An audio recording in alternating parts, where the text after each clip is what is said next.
जय हिंद जय भारत दोस्तों, कुछ ही घंटों में है आपका नेशनल डिफेंस एकेडमी का रिटन एग्जाम। लेकिन इस एग्जाम को शुरू करने से पहले बता दूं, सिर्फ जोश काफी नहीं है, उसके साथ साथ होश भी काफी है। यह वीडियो देख लो, अगर गलती करोगे तो नहीं होगा सिलेक्शन, क्योंकि ये एग्जाम देने वाले लोग कम नहीं है भाई। 6 लाख एस्पिरेंट हर साल इस एग्जाम में अपीयर होते हैं। लगभग 8,000 का रिटर्न क्लियर होता है और इसके बाद एसएसबी के एग्जाम के बाद, एसएसबी क्लियर होने के बाद ये लोग होते हैं रिकमेंड। 400 लोग होते हैं रिकमेंड, जो कि national defence academy Khadakwasla Pune में एडमिशन ले पाते हैं। दोस्तों, ये 6 लाख में से आप अभी हैं और 400 की गिनती में आपको आना है। 6 लाख से 400 का सफर इतना आसान नहीं होगा। याद रखिएगा, कुछ चीजें बहुत इंपॉर्टेंट हैं, आपको समझना पड़ेगा कि भाई यहां पर आपके कितने सब्जेक्ट है। History, polity, English, bio, current affair, maths, English, बहुत सारे सब्जेक्ट है। टोटल मिला के टोटल 10 सब्जेक्ट होते हैं।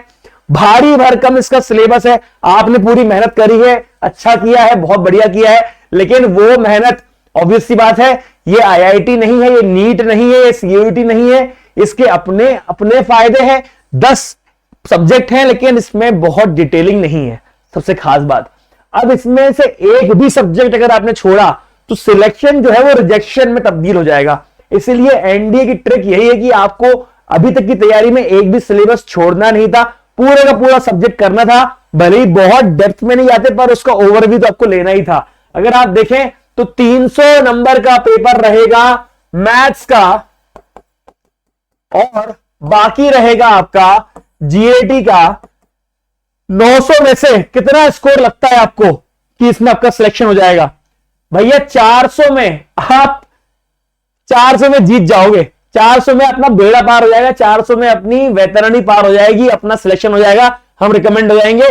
400 तो बहुत ज्यादा बोल रहा हूं मैं, सेफ साइड 350 में भी आपका सिलेक्शन हो जाएगा।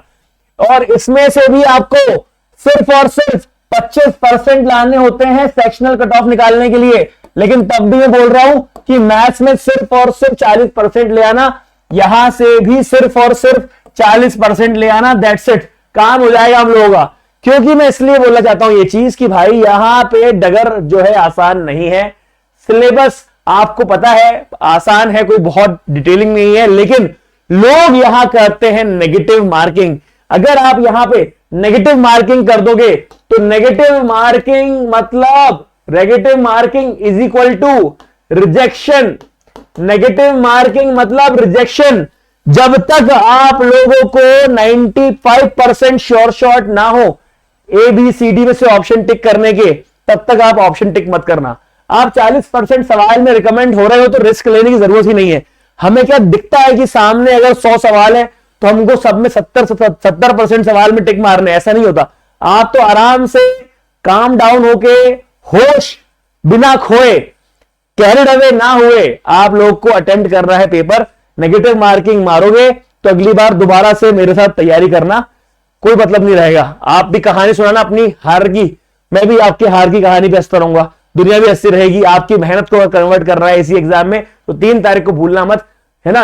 अपने अपने जो भी इष्ट देवता है उनका आशीर्वाद लेना, अपने माँ बाप का आशीर्वाद लेना, भगवान का नाम लेके जाना कॉन्फिडेंस के साथ, वही आंसर टिक मारना जो आपको क्लियर हो। बाकी आंसर छोड़ देना, छोड़ने में कोई बुराई नहीं है। ये नेगेटिव मार्किंग वाला पेपर है, इसमें सवाल करने से पहले सोचना रहता है कि भैया इसमें टिक मारू कि नहीं मारू। सवाल आपको जो बन भी रहे होंगे उसमें से भी जो लंबे लंबे सवाल होंगे उसको मत करना। जो शॉर्ट सवाल, 50% सवाल यहां पे छोटे छोटे होते हैं, उन 50% में से सिर्फ 40% आपको करने हैं, वो भी सही करने हैं, दैट्स इट। इतना ही सा आपका ऑब्जेक्टिव है, कोई बहुत बड़ा ऑब्जेक्टिव नहीं है। हम ज्यादा बड़ा अपना एम बना लेते हैं, मेरिट लिस्ट और ये लिस्ट और वो लिस्ट, और पता लगता है कि हमारा रिटन एग्जाम नहीं निकला। ठीक है, तो मैं कड़वी सच्चाई बोल रहा हूं, पर सच्ची सच्चाई बोल रहा हूं। ठीक है, तो मेरी बात ध्यान सुनिएगा, बड़ा भाई समझ के मेरी बात मानिएगा।